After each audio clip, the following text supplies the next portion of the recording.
Assalamualaikum warahmatullahi wabarakatuh. Nama saya Muhammad Suflagi Mastiar dengan NRP 1604232217. Mengapa saya mengambil judul bullying di ranah internet?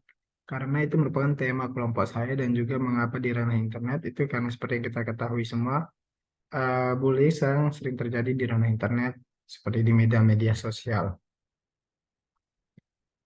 Daftar isinya itu ada halaman judul, daftar isi, daftar tabel, daftar gambar, dan ringkasan.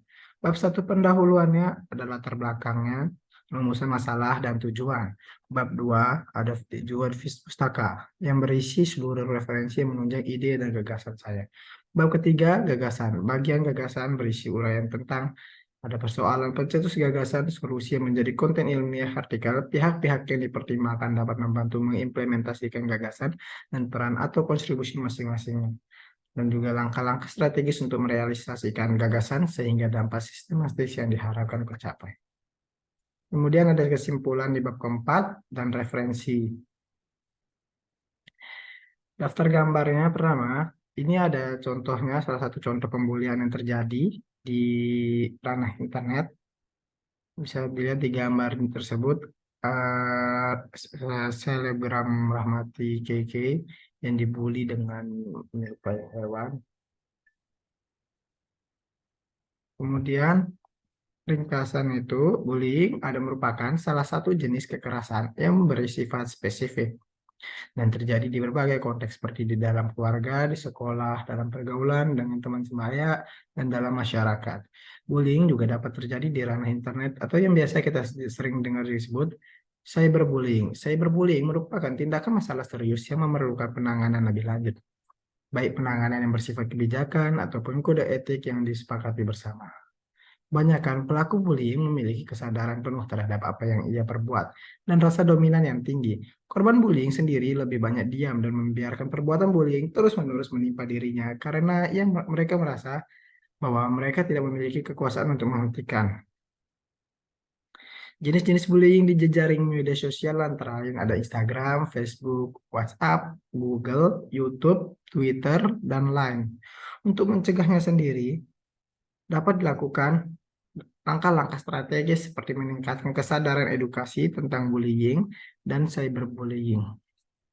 Kemudian menerapkan kebijakan dan aturan yang jelas terkait bullying dan cyberbullying, memberikan dukungan kepada korban bullying dan cyberbullying. Kemudian, di bab 1 pendahuluan latar belakangnya, bullying merupakan salah satu jenis kekerasan yang bersifat spesifik. Kekerasan merupakan segala bentuk tindakan yang mengganggu pihak lain dan mengimplikasi personal yang beragam. Biasanya terjadi di kalangan dewasa, bahkan juga ada di kalangan anak-anak dan remaja. Kekerasan terjadi apabila kecenderungan untuk tumbuh dan berkembang dihalangi, karena energi yang terhalang itu dapat beralih menjadi energi yang destruktif melalui tindakan agresif.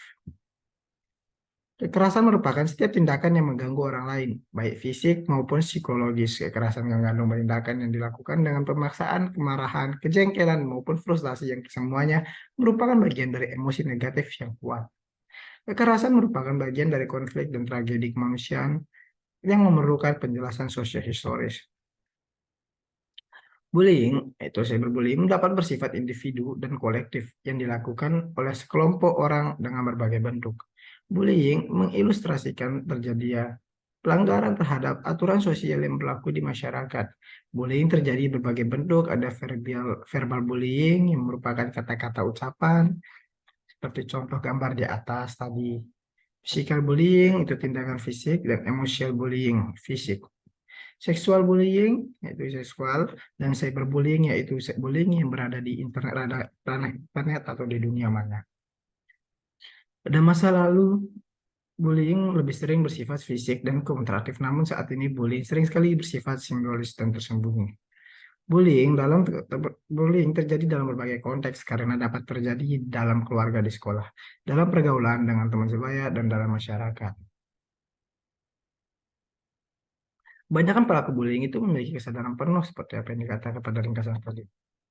Pelaku bullying tahu bahwa tindakan ini tidak benar dan merupakan tindakan yang memiliki dampak negatif terhadap korban bullying. Rumusan masalah. apa itu bullying, kemudian apa saja macam-macam dari pembulian di internet, kemudian mengapa pembulian masih terjadi sampai saat ini. Tujuan dari karya ini agar kita tahu mengapa pembulian itu bisa terjadi, untuk mengetahui jenis-jenis bullying juga, untuk mengetahui dampak dari pembulian tersebut juga. Kemudian lanjut ke tinjauan pustaka, bullying. Apa itu bullying? Pengertian bullying menurut Kamus Besar Bahasa Indonesia, Kamus Besar Bahasa Indonesia atau KBBI, terminologi bullying dipandangkan sebagai perundungan yang berasal dari kata rundung, berarti mengganggu, mengusik terus-menerus, dan menyusahkan. Dalam penelitian ini, penulis menggunakan istilah perundungan cyber sebagai penandanan kata cyberbullying. Jenis bullying. Jenis-jenis bullying di jejaring sosial ada Instagram, YouTube, Twitter, WhatsApp, Facebook, Google, Line, dan sebagainya. Kemudian pengertian internet. Internet merupakan singkatan dari Interconnected Network sebagai jaringan komunikasi global yang menghubungkan komputer dan jaringan komputer di seluruh dunia. Internet memungkinkan Anda berbagi informasi dan berkomunikasi dari mana saja dengan siapa saja. Kemudian lanjut ke bullying di ranah internet. Perundungan atau yang lebih dikenal dengan bullying merupakan tindakan negatif yang sering kita jumpai belakangan ini. Pelaku perundungan biasanya akan melakukan tindakan tersebut secara terus-menerus sehingga membuat korban dari perilaku perundungan tersebut tidak nyaman, merasa rendah diri, hingga pada tahap terakhir yaitu mengakhiri hidupnya. Seperti ada contohnya tuh di cyberbullying dijelaskan sebagai tindakan perundungan yang terjadi dan memakai medium cyber. Beberapa ahli mengatakan cyberbullying juga memiliki istilah lain yang juga biasa digunakan untuk menggambarkan perundungan cyber ini, yaitu online social bullying atau electronic bullying, yang dikutip dari jurnal Follow. Kemudian lanjut ke bab 3, gagasan. Persoalan penyusunan gagasan. Apa yang dapat dilakukan untuk mendorong perilaku positif dan etis di media sosial? Kemudian mendorong penggunaan media sosial yang positif dan produktif. Penggunaan media sosial yang positif dan produktif dapat membantu mencegah cyberbullying dan mendorong perilaku positif dan etis di media sosial untuk berbagai postingan yang positif dan bermanfaat. Apakah kebijakan perlindungan privasi dalam media sosial sudah memadai? Untuk sudah memadai atau belum untuk sudah memadai atau belumnya itu belum terlalu jelas jawabannya. Namun, cyberbullying merupakan salah satu hal yang serius untuk dicegah yang memerlukan tindakan agar cyberbullying tidak terjadi pada korban-korban berikutnya. Solusi yang menjadi konten ilmiah artikel ini meningkatkan kesadaran diri dengan edukasi tentang bullying maupun cyberbullying, kemudian meningkatkan kebijakan dan aturan bagi pelaku bullying maupun cyberbullying di lingkungan sekolah, keluarga, dan manapun. Kemudian pihak-pihak yang dipertimbangkan dapat membantu mengimplementasikan gagasan dan peran kontribusi masing-masingnya. Itu ada pihak sekolah, pihak keluarga, pihak lingkungan rumah, diri kita sendiri juga, media sosial. Langkah-langkah strategis untuk merealisasikan gagasan sehingga dampak sistematik yang diharapkan tercapai, yaitu mendorong penggunaan teknologi dan inovasi untuk mencegah dan menangani kasus bullying dan cyberbullying seperti platform khusus untuk melaporkan dan memblokir tindakan pelaku bullying dan cyberbullying. Kemudian lanjut kepada kesimpulannya, kemajuan teknologi internet memiliki berbagai dampak baik, positif maupun negatif. Satu dampak negatifnya adalah munculnya perilaku yang tidak mengedepankan moral, menghina, mencaci, dan menyakiti orang lain. Di Indonesia ditemukan 3 objek perundungan cyber pada individu, yaitu wilayah, agama, dan institusi atau profesi tertentu. Pentingnya pengetahuan tentang etika di dunia internet atau etika di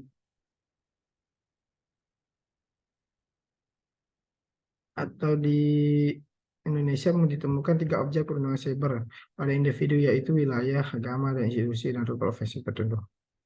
Pentingnya pengetahuan tentang etika di dunia internet atau etiket dapat menjadi solusi dalam mencegah cyberbullying karena siapapun memiliki potensi untuk menjadi korban dan pelaku cyberbullying. Langkah pencegahannya yang perlu dilakukan adalah sosialisasi Undang-Undang ITE dan etika berinternet disebut PIKR yang penting, informatif, dan kebaikan, inspiratif, dan realitas.